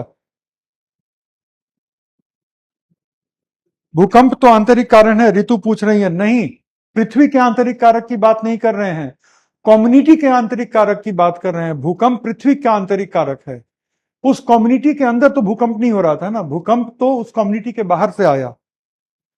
गोल्डी कह रहे हैं बहुत अच्छा पढ़ाते हैं, निकी कह रही है च्यवनप्राश। अरे अब च्यवनप्राश बार बार मत रिपीट करो। ज्योति कह रही है समझ में आ गया, डन कम्युनिटी, यस। कल वाली पीडीएफ भिजवा दीजिए। अरे गया नहीं है, चला जाएगा, मैं अभी टीम से एक बार बात कर लेता हूं। ऋतु कह रही है भूकंप इंट्रिंसिक भूक, उस वो तो बता दिया ऋतु। संध्या कह रही है आप जिस स्पीड से पढ़ा रहे हैं आसानी से लिख भी लेते हैं और समझ भी लेते हैं। अब इससे ज्यादा, कम्युनिटी कम्युनिटी कम्युनिटी कम्युनिटी का मतलब खुशबू, खुशबू कम्युनिटी का मतलब पहली ही क्लास में बताया, दूसरी क्लास में बताया, जो कि कल वाली क्लास थी वहां भी बताया। अब कितनी बार बताऊं, एक बार रिवाइज कीजिए। ठीक है सर, शेयर को इंग्लिश में लिखेंगे या देवनागरी लिपि में? देवनागरी लिपि में लिख करके ब्रैकेट में इंग्लिश में लिख दीजिएगा कि एग्जामिनर को कहीं भी डाउट ही ना रह जाए कि आप क्या कहना चाहते हैं। ठीक है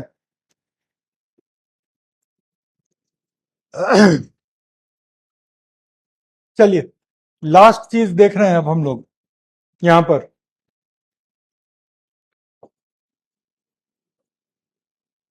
कुछ प्रमुख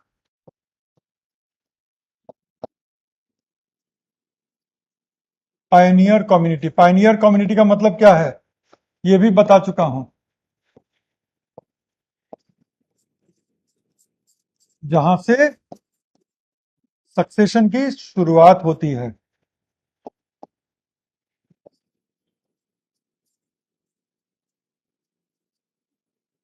ठीक है जी।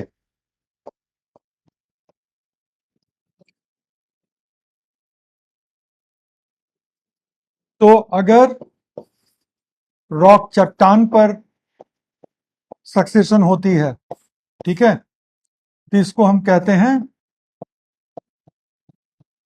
लिथोस्फीयर। लिथोस्फीयर का मतलब क्या होता है? लिथोस्फीयर का मतलब होता है चट्टानी भाग, है ना। तो वहां से ये शब्द आया है लिथोस्फीयर सक्सेशन।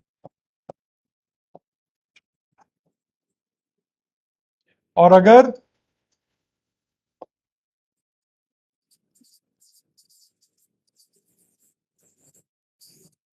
मरुस्थलीय क्षेत्र में होता है तो उसको हम कहते हैं जीरो सीयर सक्सेशन। तो ये सब कुछ टर्म है जिसको इंग्लिश में आप याद रख लीजिएगा, ठीक है। और लास्ट है, अगर जलीय तंत्र में होता है तो उसको आप कहोगे हाइड्रोसीयर सक्सेशन। और इसमें जो है प्राइमरी कम्युनिटी कौन होती है? तो इसमें प्राइमरी कम्युनिटी होती है इन दोनों में लाइकेन। लाइकेन का मतलब क्या है? शैवाल प्लस कवक की सहजीविता, उसको हम लाइकेन कहते हैं। और जलीय तंत्र में शैवाल प्राइमरी पायनियर कम्युनिटी होते हैं। मतलब कि जो सबसे पहली कम्युनिटी होती है जलीय तंत्र में, जहां से शुरुआत हो रही है, दैट इज शैवाल। तो ये आपको पता होने चाहिए थे, इसलिए बता दिया।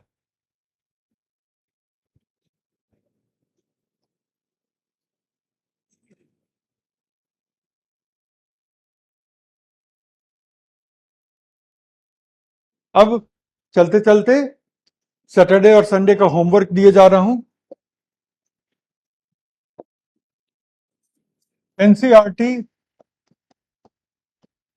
की वेबसाइट पे जाइए, ncert.nic.in पे जाइए। फिर क्या कीजिए, 12th लेवल की बायोलॉजी की किताब डाउनलोड कीजिए। पूरी किताब डाउनलोड कर लीजिए, पढ़नी पूरी नहीं है, वो डाउनलोड करनी है। उसके बाद आप जाइए इकोलॉजी के सेक्शन में। इकोलॉजी के सेक्शन में 4 चैप्टर हैं।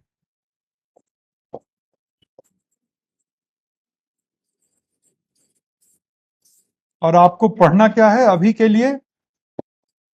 आपको पढ़ना है पहले 2 चैप्टर्स। आप सोचेंगे बस इतना ही? हाँ, बस इतना ही अभी के लिए। तीसरा और चौथा जब पढ़ना होगा हम बता देंगे, लेकिन अभी आपको पढ़ना है पहले 2 चैप्टर, आप जिसको कि सैटरडे और संडे को पढ़ लेंगे।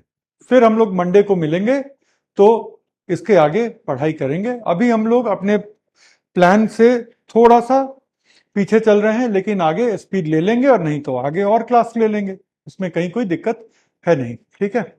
तो आज की क्लास में बस इतना ही। सर ऐप में भी उपलब्ध है? हाँ बिल्कुल उपलब्ध है। सोनी कह रही है क्लाइमेक्स कम्युनिटी का एग्जाम्पल। क्लाइमेक्स कम्युनिटी जैसे कि एक वन क्षेत्र स्थापित हो गया तो वो क्लाइमेक्स कम्युनिटी है। क्लाइमेक्स क्यों है? क्योंकि वो सबसे ज्यादा स्थिर कम्युनिटी है, अब उसमें कोई चेंज नहीं मिलता। चलिए, अब आप लोगों ने थैंक यू बोल दिया। अब आज की क्लास की छुट्टी। आप लोगों का दिन बहुत बहुत शुभ हो, और शनिवार और रविवार को ये चैप्टर पढ़ लीजिए।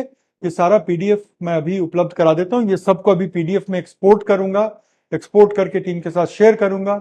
ऐप में मैं उनको बोल दूंगा कि जितनी जल्दी हो उतनी जल्दी अपलोड करते हैं।